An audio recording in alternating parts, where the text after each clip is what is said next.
Mula Madhyama Karika chapter 2 verse 3. If going were possible within motion, then it would be logically acceptable.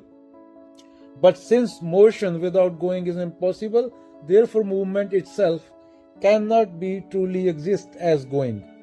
यदि गति के भीतर सचमुच जाना होता तो वह ठीक कहा जा सकता, परंतु जब जाना जैसी कोई वस्तु ही नहीं है तो गति को भी सही अर्थों में जाना नहीं कहा जा सकता। तो क्या कह रहे हैं नागार्जुन बच्चों, यहाँ एक बहुत सूक्ष्म बात कर रहे हैं, बहुत बारीक बात कर रहे हैं।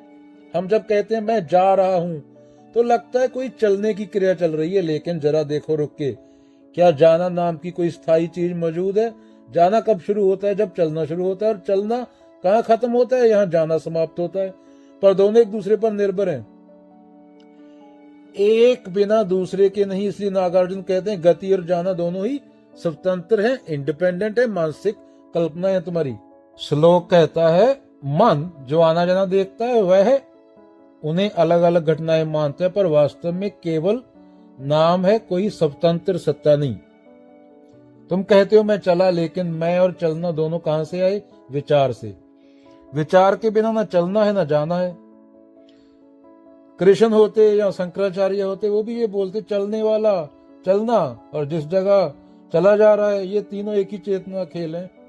इन्हें अलग अलग मानना ही अज्ञान है। नागार्जुन उस भ्रम को तोड़ते हैं जिसमें हम सोचते हैं कि कुछ वास्तव में हो रहा है। वह दिखाते हैं कि होना भी केवल निर्भर है, स्वतंत्र नहीं।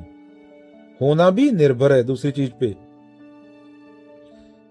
समुद्र की एक लहर को देखो, क्या वह है? कहीं जाती है? नहीं, बस उठती है और गिरती है। हम कहते हैं लहर आगे बढ़ रही है, पर असल में पानी तो वही है। तो क्या सच में जाना हुआ? नहीं, बस रूप बदला। वैसे ही जीवन में आना जाना, होना ना होना सब खेल है।